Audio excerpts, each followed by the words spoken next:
बढ़िया गीत के संकेत मास्टर कैलन।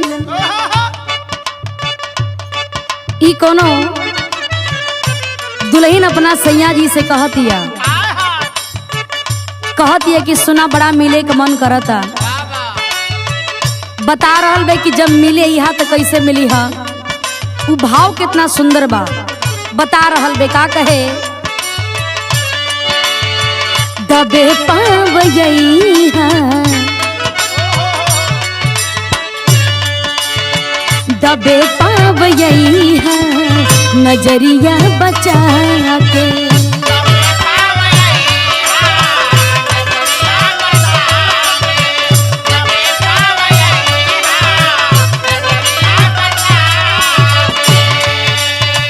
केवाड़ी के पाला अगर बंद पैहा सिकड़िया बजैहा जइहा नया के सिकड़िया बजैहा।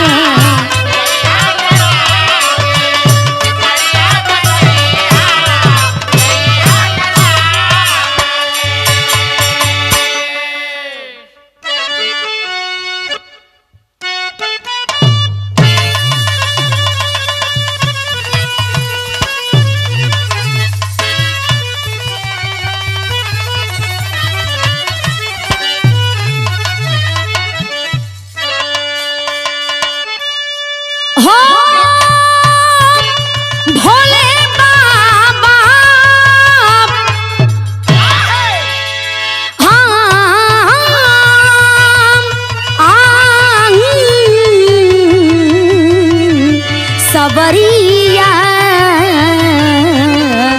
भोले बाबा जोगिया हो राम।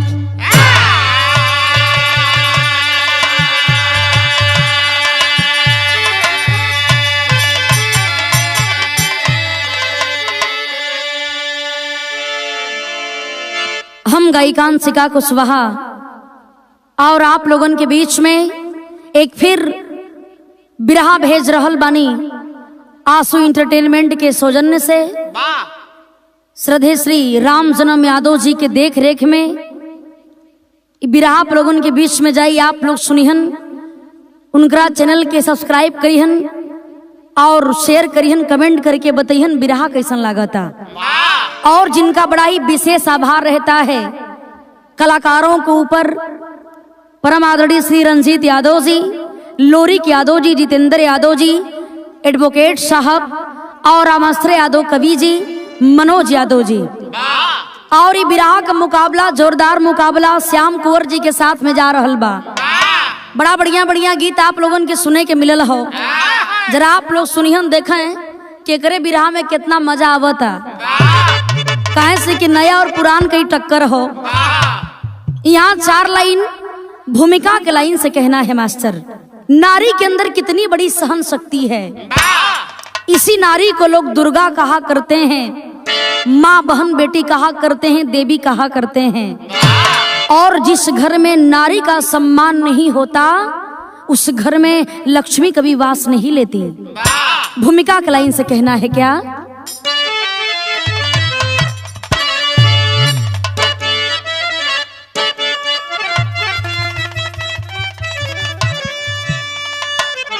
कोई कुछ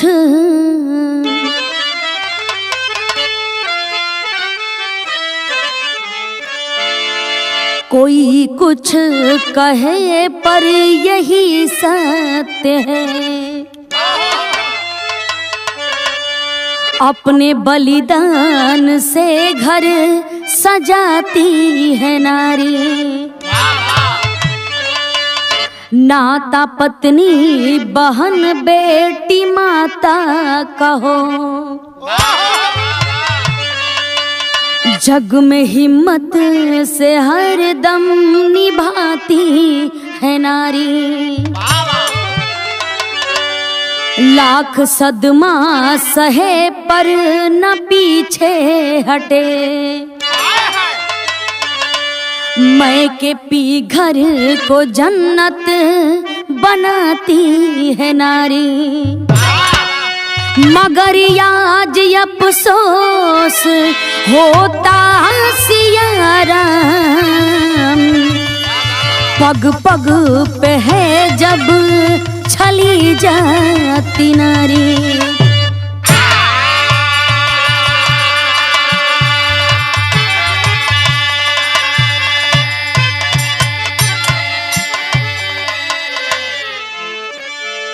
नारी के अंदर इतनी बड़ी सहन शक्ति होती है बाबू, लेकिन आखिर नारी को ही बार बार सब कुछ झेलना क्यों पड़ता है। गौर करिहन यहाँ एक लाइन गजल का अंदाज मास्टर, कौन गीत बा।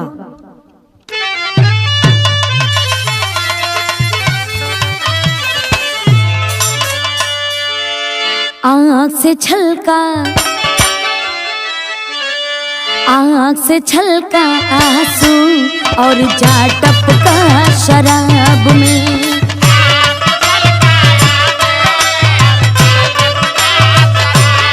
वाह,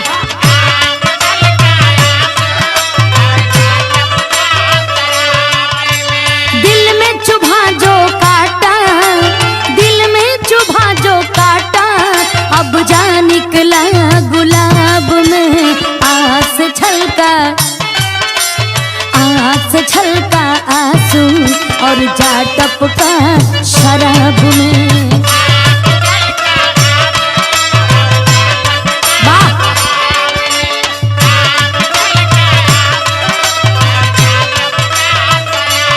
लेकिन प्रेम है क्या जो प्रेम को नहीं समझता, प्रेम करके भी भूल जाता है कि प्रेम होता है क्या। उनके लिए कहना है प्यार पुनित और पावन, सब कहते हैं संसार में।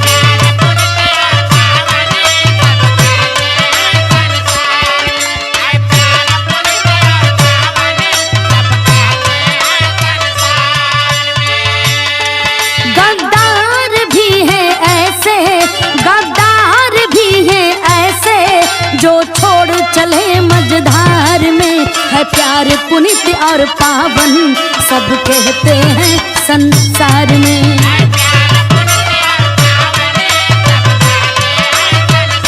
वाह,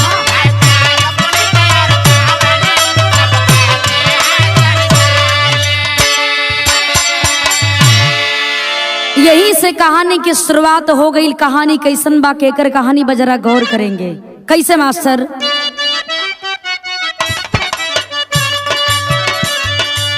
कहानी बा कहाँ के, सुनिए सुना रही हूँ अजीब हादसा।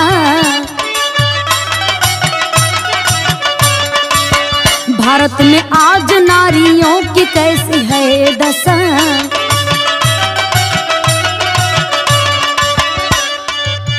कहानी शुरू हो रही है बिहार प्रांत से।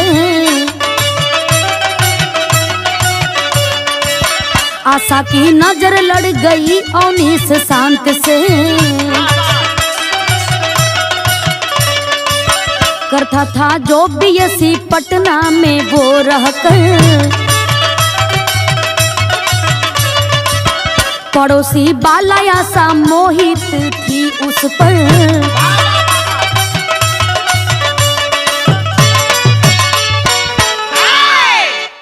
बाबूजी कहानी को समझ लेंगे। ये कहानी बिहार में एक छोटा सा परिवार, जोने परिवार में बड़ा होनहार बेटा, जोने बेटा के नाम अवनीश बा।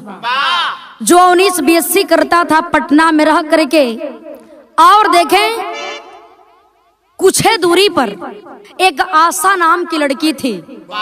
दोनों साथ में रह करके एक ही कॉलेज में पढ़ाई करते थे बाबू। लेकिन देखें जब वही आशा के नजर अवनीश से लड़ल बा, देख करके आशा अपने मन में विचार करे लगलीन कि हमरे जीवन साथी के रूप में भगवान यही अवनीश के भेज देले बाड़न। दोनों के बीच में बड़ा गहरा प्रेम हो गई। जब प्रेम भइल बा, जा करके आशा अपने माई बाबूजी से कहे लगलीन कि पापा मम्मी एगो काम करा कि बीएससी के छात्र बड़न अवनीश, और उनकरा से हमार प्रेम हो चुकल बा। हमरे ही कॉलेज में पढ़ाई करेलन, यदि हमनी में शादी हो जाई पापा तो बहुत बढ़िया रही। लेकिन बाबू माई बाबूजी ए बात के माने के तैयार नहीं हुवन। जब माने के तैयार नहीं हुवन, देखें एक दिन जा करके आशा अवनीश से कहती है, देखा अवनीश, यदि हमार तोहरा से शादी न हुई ना तो हम तोहरा बिना एक पल जी ना सकीला, ए लिए कि हम तोहरा से सच्चा प्रेम कैले बानी। जब इतनी बात को अवनीश सुनता है बाबू, तो हुआ क्या मास्टर, गीत लागल।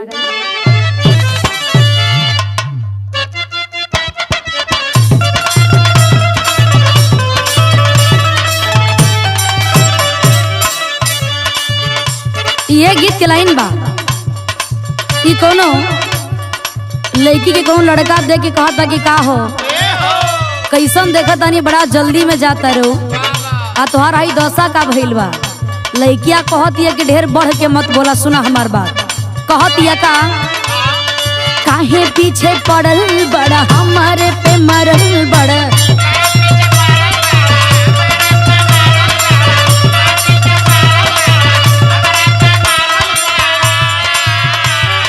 काहे पीछे पड़ल बड़ा, हमारे पे मरल बड़ा, माठा फूकी पिया तारा, दूध से का जरल बड़ा।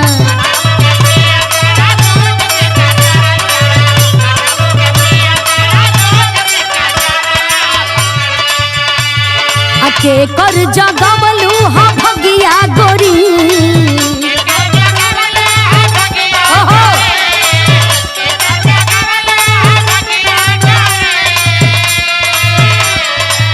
कहाँ बुतवलू हा यगिया गोरी,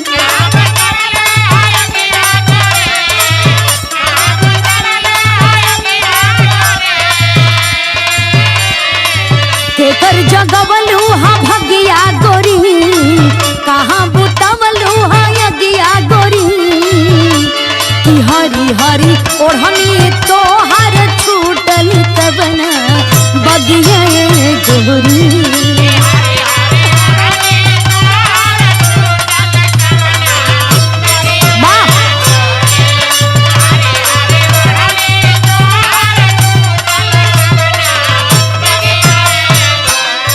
गौर करिहन,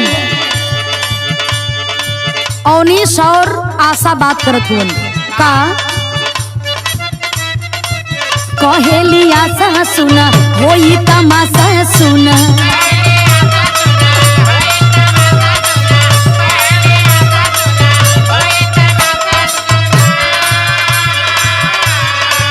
तोहरे घर के हमके ना भावेला दासा सुना,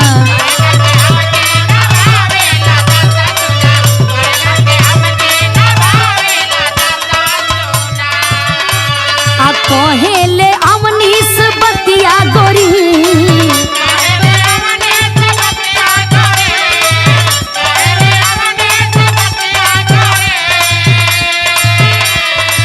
सात जन्म के संगतिया गोरी,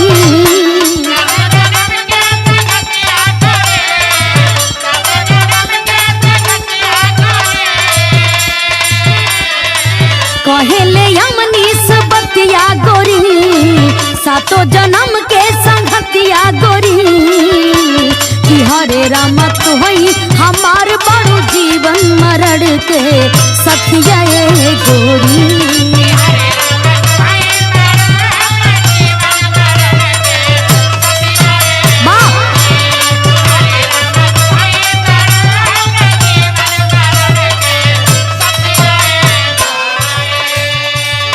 गौर करी, हम दोनों लोग कहलन, मंदिर में जा कर के कैली हले शादी, हमें से शुरू भइल बर्बादी,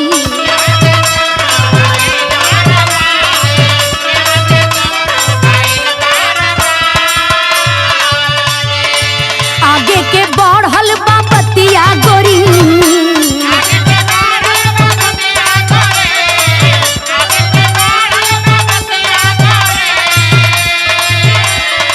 शुरू हो गईल ससतिया गोरी,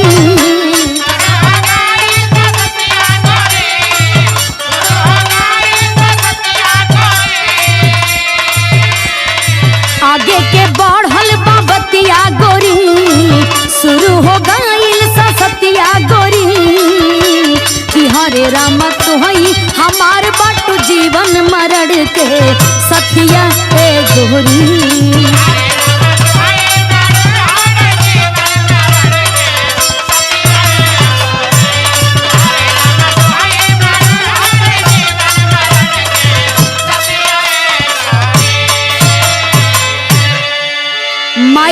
केहू का तैयार नहीं हुवन।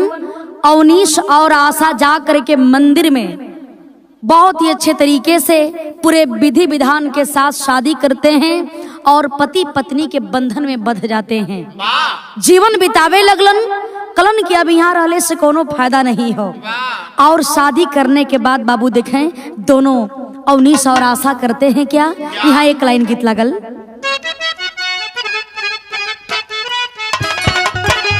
ये गीत के लाइन हो। कोनो दुल्हन अपना सैया के बड़ाई करतिया का कहलन। दुल्ही बड़ाई करत बे कहत बे कैसे।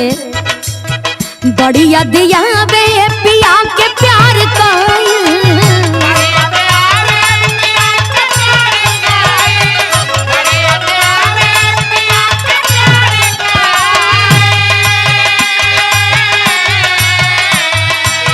रतिया तरतिया पहाड़ दिन भाई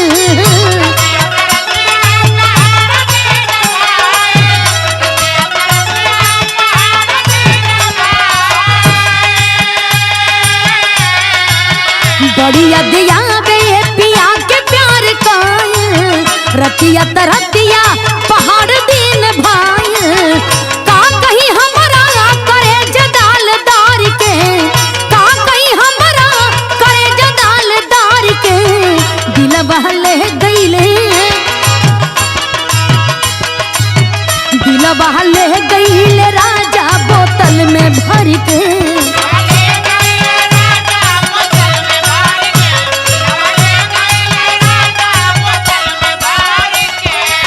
लेकिन गौर करिहन दोनों अवनीश से आशा शादी कैलन हा का आशा अवनीश तजे दिहले भवनमा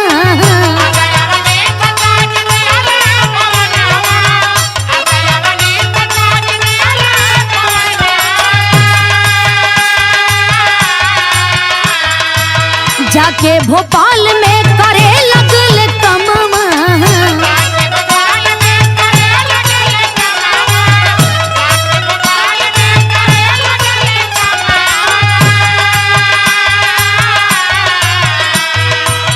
आशा अवनीश तजी दिहले भवनमा जाके भोपाल में करे लगल कमवा दिनमा बितल एक साल बा भाई दिनमा बितल एक साल बा भाई कहली आशा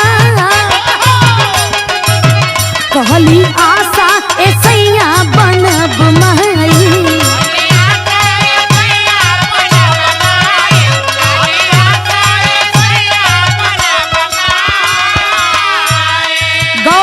शादी हो गई।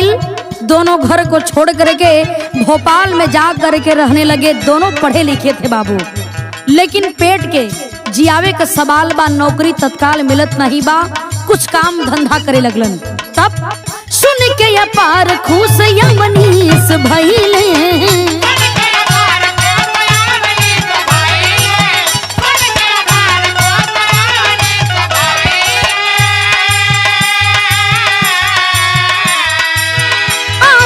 अपने गले से लगवाले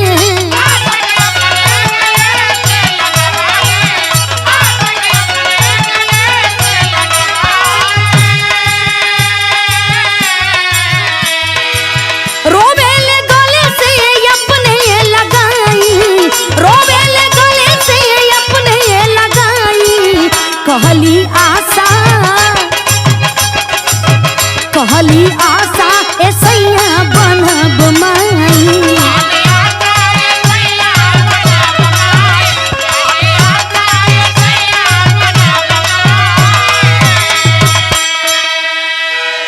भोपाल में आकर के आशा अवनीश अपने जिंदगी के बितावे लगलन। पढ़ाई लिखाई तो बढ़िया है बा, लेकिन नौकरी तुरंत मिलत नहीं बा। केहू तरह फल उल के दुकान करके अवनीश और आशा के साथ जीवन बिता रहल बड़न। एक एक दिन बीत रहल बा। एक दिन की बात है बाबू, आशा आकर के खुशखबरी सुनाती है अवनीश से कि अवनीश मैं माँ बनने वाली हूँ, मैं प्रेग्नेंट हूँ। सुन करके अवनीश की आंख में आंसू भर गई। गले से लगा के कलन की बार आसास दुनिया का सारी खुशी हमरा के मिल गई। ए बाबू देखें धीरे धीरे समय बीतल बा। जब 9 महीना बीतल तो ओ घर में खुशी का माहौल आइल हो। तेरी के लाइन से कहना है,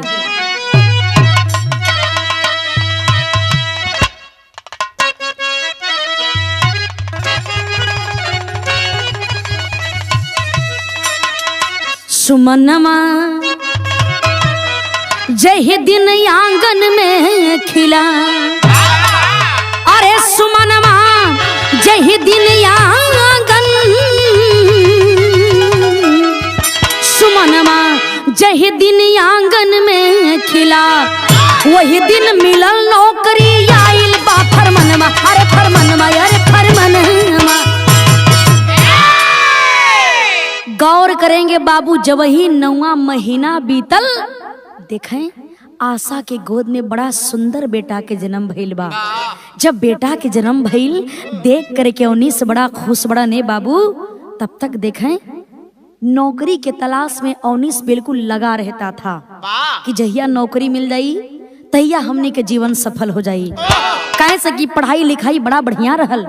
तब तक देखें मुन्ना के जन्म भइल ठीक दूसर के दिने लेटर आइल बा अवनीश के पास नौकरी के।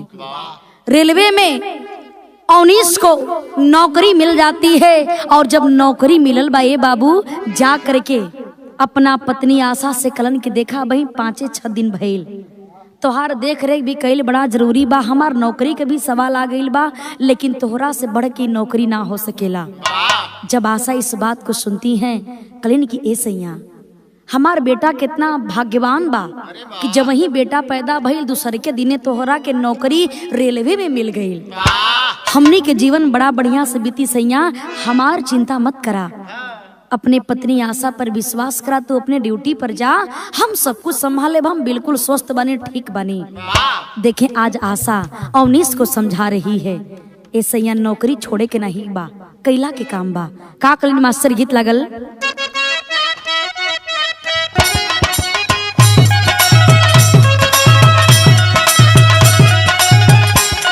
ये गीत के लाइन बा कोनो दुल्हन कहले रहल। का कहले रहल, गुरही जेले बिया बिकाए पिया मेलवा में,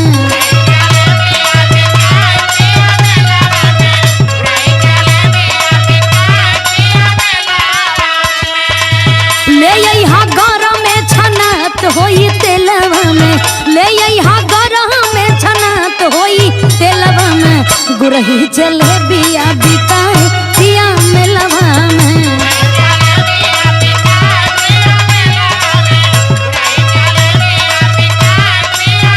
लेकिन कितना सुंदर भाव बा।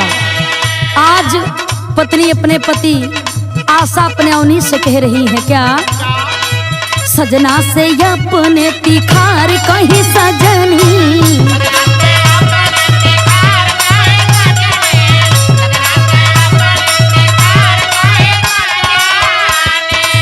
जा तू छोड़ा चिंता हमार छोड़ा सजनी, जा तू छोड़ा चिंता हमार छोड़ा सजनी, सजना से अपने तिखार कहीं सजनी।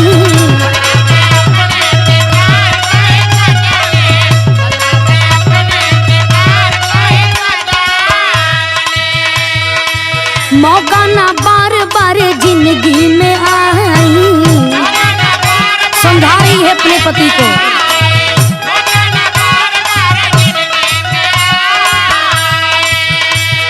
बाबू साथ ले हम दिनमा बिताई,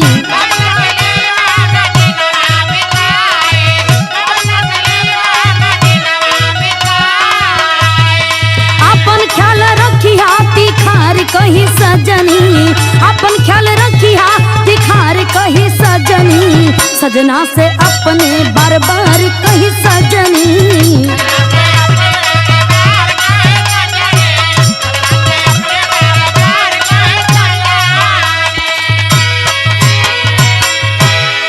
गौर करेंगे बाबू, आशा कलिन की सैया हमार चिंता छोड़ा, ये छोट मुन्ना के लेकर के हम जिंदगी केहू तरह बिता ले, दिन बिता ले। आप जा ड्यूटी पर ड्यूटी करा, छुट्टी मिली घरे आ जाइहा, जब नौकरी आप करबा पैसा मिले लगी तो सब कुछ ठीक हो जाई। काहे से कि बड़ा भाग्य से नौकरी मिलेला सैया, आ ये चांस के छोड़ देबा तो जिंदगी भर पछतावा हुई। ए बाबू, आज अपने पत्नी के बात को अवनीश जब सुनता है कहता है बारे आशा बड़ी महान बड़ू हो, कितना दर्द में बाड़ू लेकिन फिर भी ये पति के हौसला दे रहल बाड़ू। ए बाबू देखें, आज अपने पत्नी के बात को सुन करके, बात को मान करके गले से लगाता है, बेटे को देखता है, ड्यूटी पर जाए की तैयारी कैलन, लेकिन सोचत बड़न कि पैसा तो जेब में एक को फूटी कौड़ी नहीं बा, आखिर हम कैसे छुछे तो जा ना सकीला, बिना पैसा के नौकरी पर कैसे जाए। तब जब इस बात को आशा सुनती है बाबू तो करती है क्या, गीत लगल।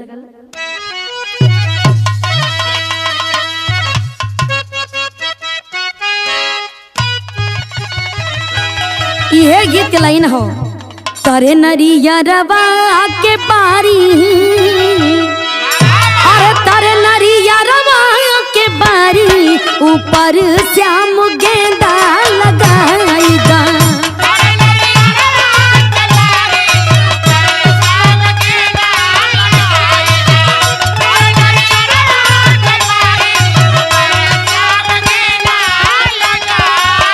लेकिन बारे वो आशा अपने पति के बात को सुन के करती है क्या,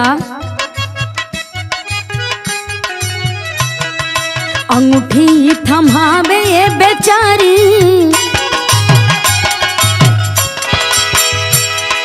अंगूठी थमावे बेचारी, कहे सैया बूझा लाचारी।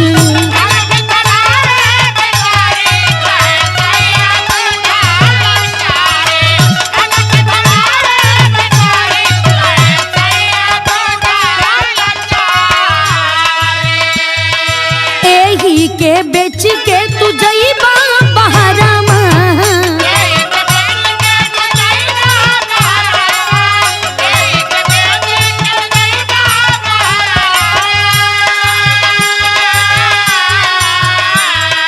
कुछ पैसा छोड़ी दा हमरे पजरमा,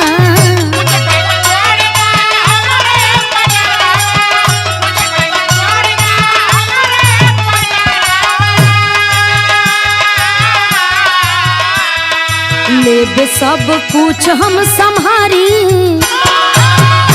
अरे लेबे हम सब कुछ संभारी, कहे सैया बूझा लाचारी।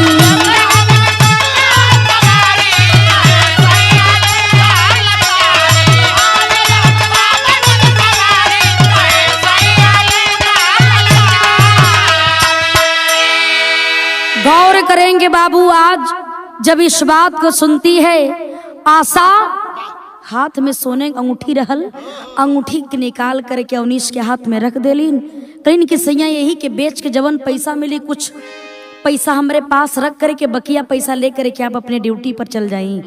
इस बात को अवनीश सुनता है, जाता है बाजार में और अंगूठी को बेच करके जो पैसा पाता है कुछ अपने पत्नी को देख करके और पैसा ले करके अपने ड्यूटी पर चला जाता है। बाबू जब ड्यूटी पर गईलन, इधर आशा बड़ा खुश बड़े, जब हमार सैया ड्यूटी करे लगी हन, घर अहन, पैसा आवे लगी तो सब कुछ बढ़िया हो जाई, अपन घर हो जाई और खुशी खुशी से अपने पूरे परिवार के साथ रहल जाई।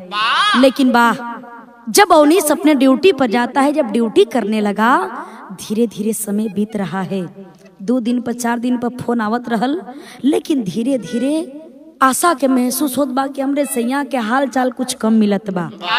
तब देखें भैया का यहाँ गीत लगल मास्टर,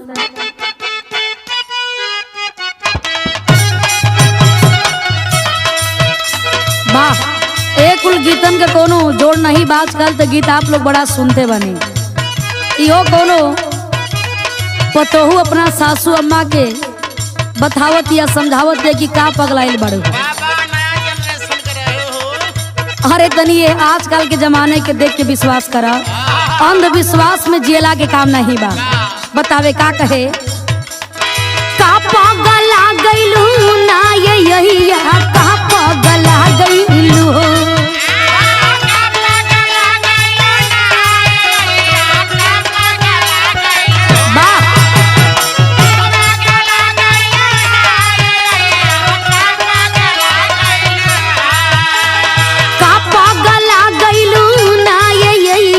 का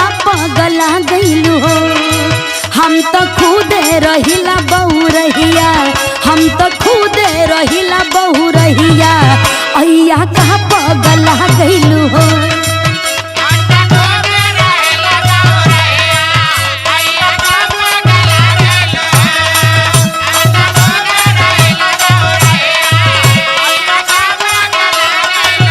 लेकिन समय बीतत बा, बारे प्रभु आपका भी खेल जब होता है।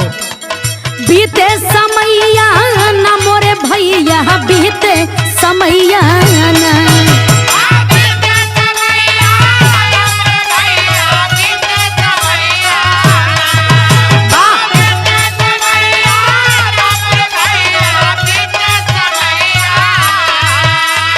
बीते समैया ना मोरे भैया, बीते समैया ना। आशा रोजे जो हेली रहिया, आशा रोजे जो हेली रहिया भैया बीतल समैया ना।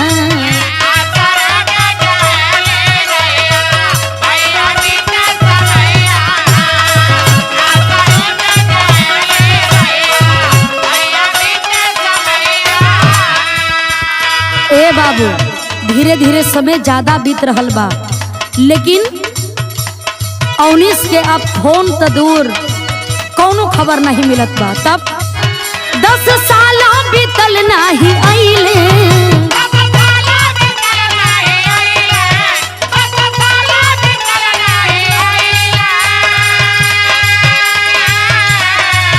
जाने कहाँ भूलैले हो। बेटा लेके खेवे माई नैया, बेटा लेके खेवे माई नैया भैया बीतल समैया ना।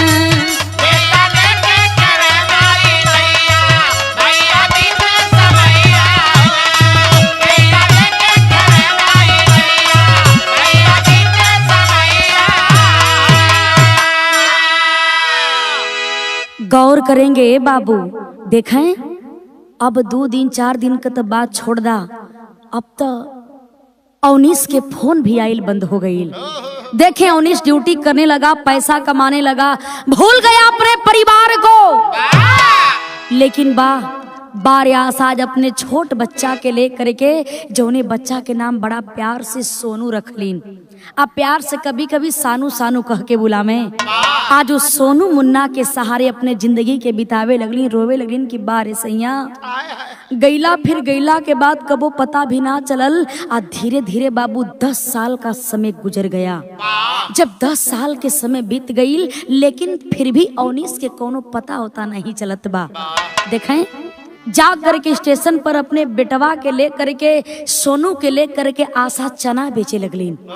जब चना बेचे लगलीन, चना बेचते बेचते तनी 2-4 लोगन से परिचय भइल, और जब परिचय भइल बा अपने छोट बेटा सोनू के ले करके बम्बई चल गईलीन।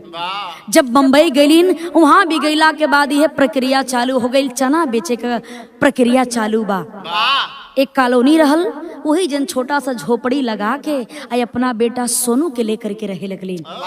एक दिन का बाद बा, आशा चना बेच करके शाम हो चुकल बा। आशा चना बेच के जब वहीं घरे आवल चाहत बड़ी, तब तक भइल का मास्टर गीत लागल।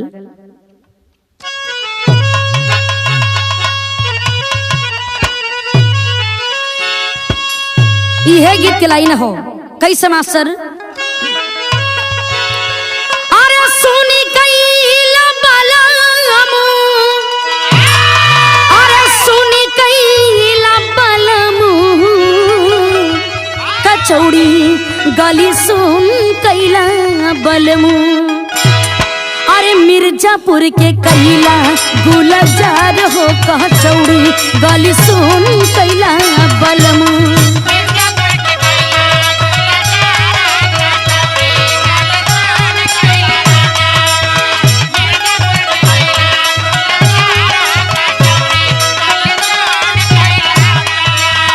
लेकिन खेला खेलवावे किस्मतिया,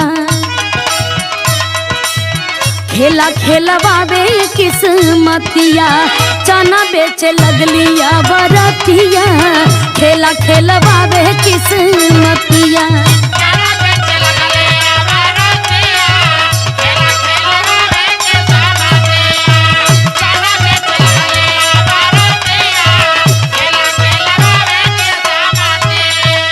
चना बेच करके आशा आ रहल बड़ी कि अपना घरे चली बेटा जो होत हुई। तब स्टेशन से चना बेची आवत रहली घरवा।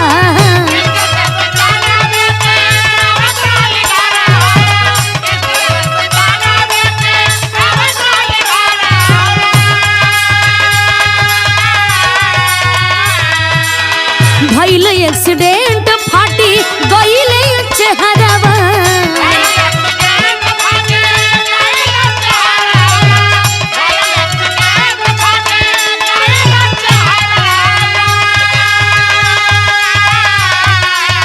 खेला खेलवावे किस्मतिया, खेला खेलवावे किस्मतिया, बेटवा के मारी गईली मतिया। खेला खेलवावे किस्मतिया।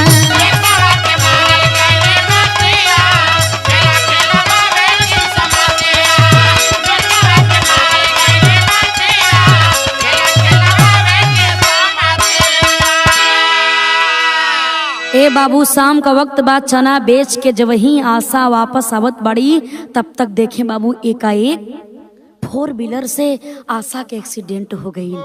जब बीच रास्ता में एक्सीडेंट हो गई, आशा बड़ा पीड़ा में बाड़ी। एकाएक जब चोट लगल बा, आशा के ठीक चेहरा के सामने चोट लगल हो। चेहरा फट चुकल बा, सर फट चुकल बा, तड़फड़ात बाड़ी।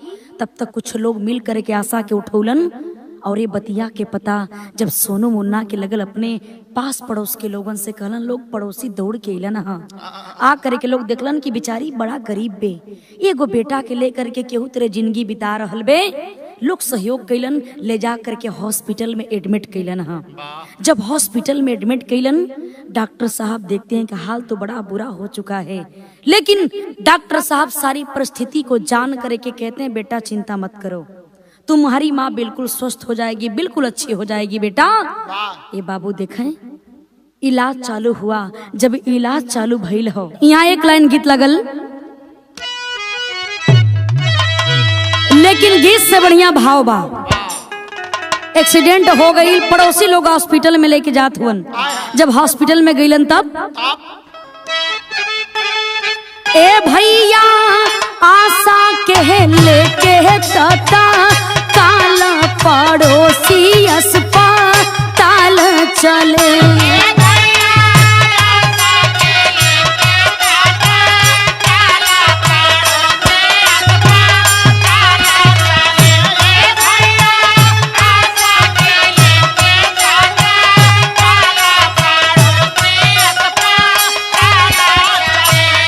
हॉस्पिटल में डॉक्टर साहब सारी स्थिति को सुनते हैं, जानते हैं। चेहरा पर बहुत भारी चोट लगल बा, सर पे चोट लगल बा, आंख पे चोट लगल बा। तब सरी और आंखों में बांधल पट्टी,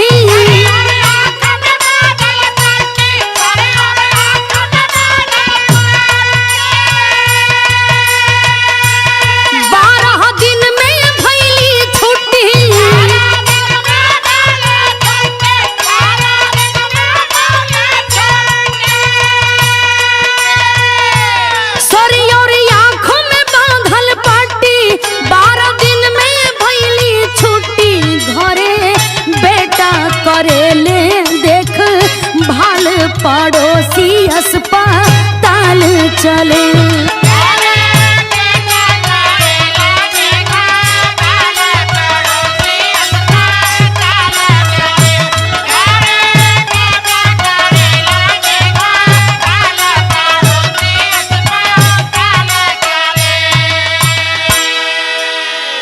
गौर करेंगे ए बाबू, देखिए आखिर में डॉक्टर साहब कहते हैं बेटा चिंता मत करो, माँ को चोट लगी है, जल्दी तुम्हारी माँ स्वस्थ हो जाएगी। बड़ा लोगन का सहयोग बा, डॉक्टर साहब भी बहुत हिसाब से काम करते हैं। और 12 दिन के बाद छुट्टी भइल बा। जब 12 दिन के बाद छुट्टी भइल, 10 साल का वो बेटा हो सोनू अपने मम्मी के साथ घर पे आइल बा। वो छोटा सा घर में, वो झोपड़ी में रह करके माई के ख्याल रखत बा। डॉक्टर साहब कहलन कि बेटा माँ का कुछ दिन देखभाल अच्छे तरीके से करना पड़ेगा, और जो दवा है ना याद रखना, ख्याल रखना कि कुछ खाने के बाद ही माँ को दवा खिलाना। ए बाबू इतना बतिया जब बेटा सुन ले बा केहू न केहू तेरे जुगाड़ हो करे के माई का काम चल जाए। बेटा अपने भूखा रह करे के माई के खिला ले बाबू, दवाई खिला के हमार माई जल्दी स्वस्थ हो जाए। कोनो न कोनो जुगाड़ करे के बेटा अपने माई के दवाई खिला दे, भोजन की व्यवस्था कर दे। लेकिन एक दिन का बात बा, वो घर में अन्न का एको टुकड़ा नहीं बा, अन्न का एको दाना नहीं बा। सोनू सोचत हुवन कि आज हमार माई दवाई कैसे खइहन, आज हमार दवाई माई कैसे खइहन। ए बाबू आगे कोनो रास्ता दिखाई नहीं देत बा। माई घर में आसा आराम करत बड़ी, तब तक देखें कुछ दूरी पर गईलन। उनकरा घर से कुछ दूरी पर जैसे ही बाहर निकललन, हाँ बड़ा वीआईपी बड़ा सुंदर बंगला दिखाई देलस। वो बंगला के अंदर चल गईलन, जाके दुआरी पर चुपचाप ताकत हुवन, रोवत बड़न। तब तक उसी बंगले के अंदर से उस बंगले की मालकिन बाहर निकलती हैं। जब निकलिन जा करके वो छोटा बेटा सोनू के जब देखलिन, कहीं कि बेटा क्या बात है, दरवाजे पर बैठ करके क्यों रो रहे हो, कोई बात है क्या? इतना बतिया देखें जब सोनू सुनले बा कहे लगल कि मैडम जी एगो काम करी, एगो काम करी, हमरा के बहुत तेज भूख लगल बा, यदि हमरा के कुछ खाए के मिल जाई तो आपका बहुत एहसान हो जाई। हमके बहुत बेजोड़ भूख लगल बा, खाए बदे कुछ नहीं मिलत बा, हम का करी? उस मालकिन को दया आ जाती है, कहती है बेटा चिंता मत करो, मैं जा रही हूँ घर के अंदर से कुछ खाने को लेकर आ रही हूँ। जैसे ही खाने को लेकर के आज मालकिन ऐली ना, देख करके वह छोटा सा बेटा बड़ी अच्छी बात बोला, कहा मैडम जी हम खाना कैसे न खाई, हराम के खाना न खाई, हमरा से कुछ काम करवाई। देखें आज वह बेटा कहता है, क्या कहा मास्टर? कई के काम जब पा गईले खानवा मनवा बाहुर बाया, कई के काम जब पा गईले उ खानवा मनवा बाहुर बाया, खाले ना पन्नी में भरे ललनवा मनवा बाहुर बाया।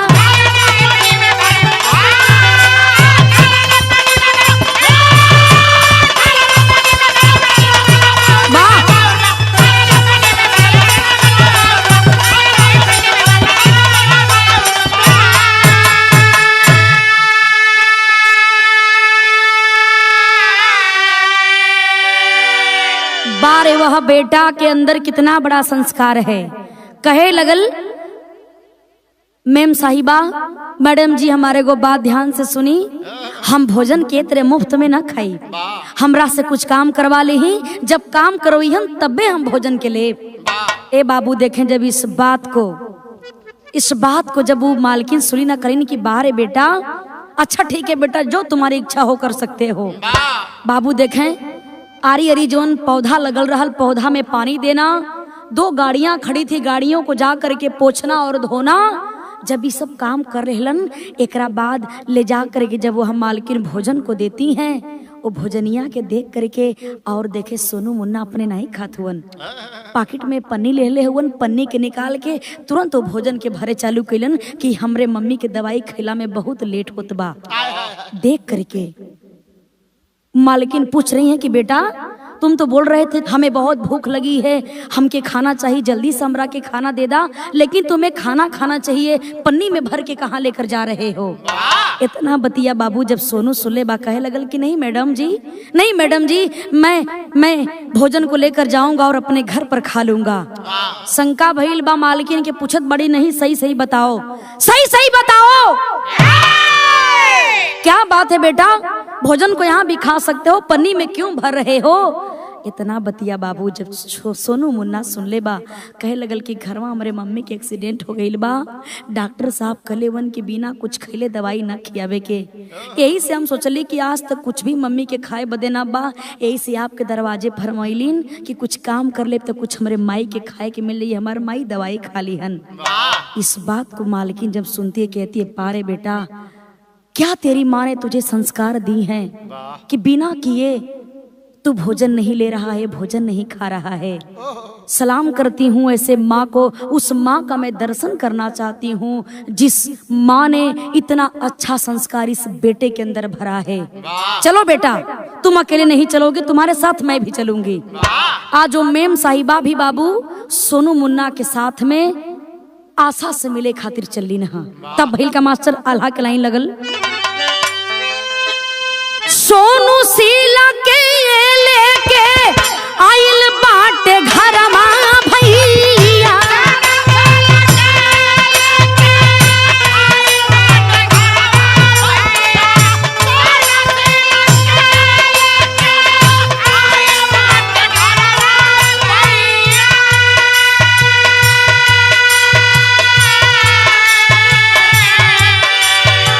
अब देखी के हालत शीला ठोकेली का पार,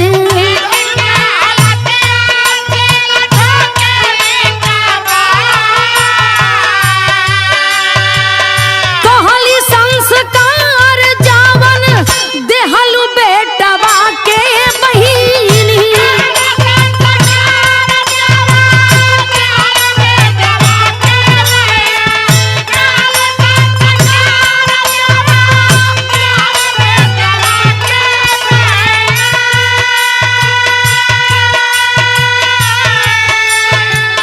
वैसन संस्कार का हो गई संसार।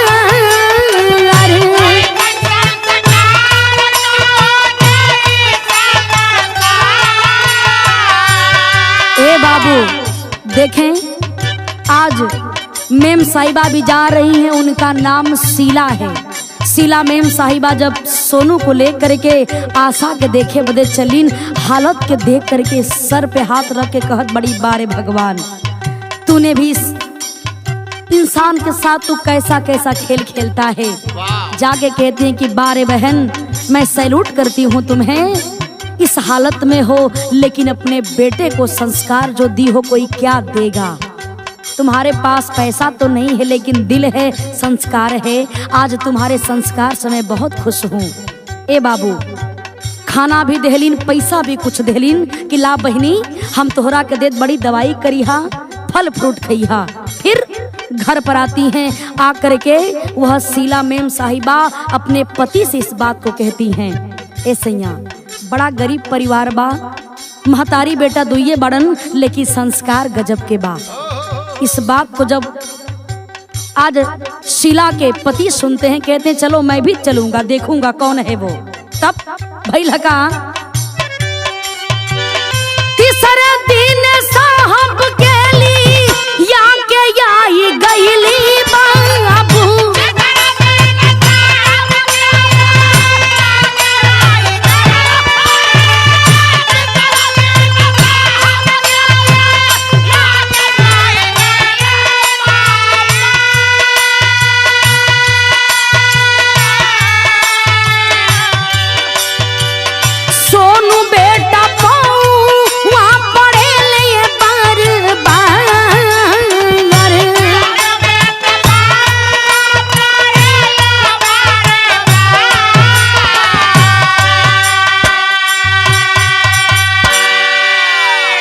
गौर करेंगे बाबू।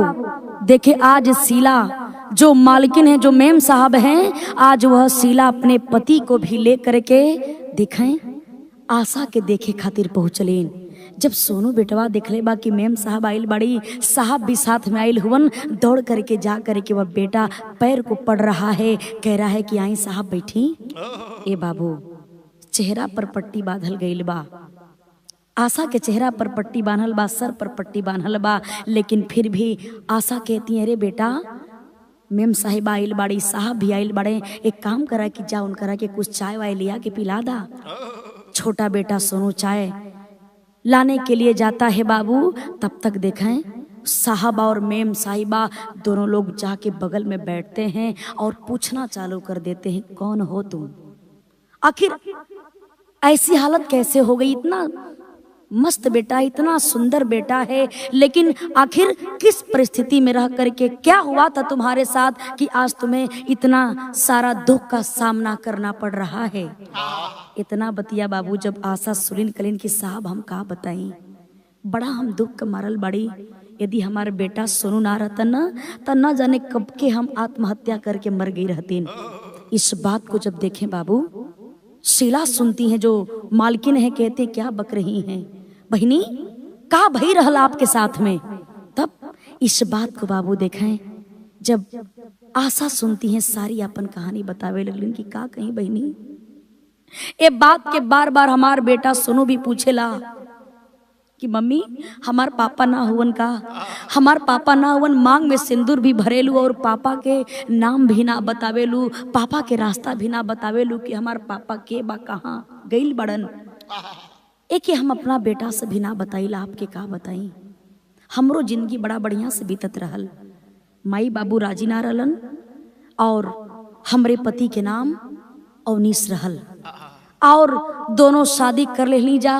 भोपाल में आकर के जिंदगी बढ़िया से बीते लागल। हमरे बेटा यही सोनू को जन्म भइल और हमरे पति अवनीश के नौकरी भी लग गई, रेलवे में नौकरी भी लग गई और हमार पति हमने के छोड़ करके नौकरी करे चल गईलन और आज तक लौट करके ना आइलन। धीरे धीरे 10 साल के समय बीत गई, पता न का भइल, ये दुनिया में बाड़न कि ना बाड़न, उनकरा के का हो गई कुछ भी पता ना चले, आज तक पता भी ना चलल। और हम चना बेचे का काम करे लगलीन, चना भी बेचत रहलीन और अपने पति के तलाश भी करत रहलीन, लेकिन हमरे सैया के कहीं कोनो पता ना लगल। हमार मन कैलस की आत्महत्या करके अपने आप के खत्म कर ली, लेकिन ये छोट मुन्ना के मुंह देख करके कलेजा के पत्थर बना के बेटा के लेके जियत बड़ी। का करी बहनी, बड़ा दुख का मारल बड़ी। ए बाबू देखे, आज जब शीला इस बात को सुनती हैं, आंख में आंसू भर गई, आंख में आंसू भर गई, रोवे लगलीन। और देखें जो साहब साथ में गए हुए हैं उनके भी आंख में आंसू है, रो रो करके सारी बात आशा बता रही हैं। ए बहनी, भगवान की कृपा से हमनियों के कुछ कमी ना रहत, लेकिन किस्मत के मारल बड़ी। बताती हैं क्या,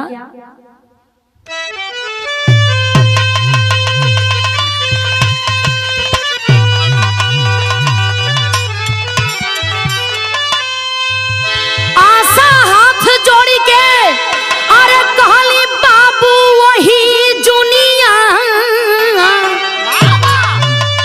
आशा हाथ जोड़ी अरे कहली बाबू वही जुनिया, हवे रेलवे में सजनवा जाने ले दुनिया।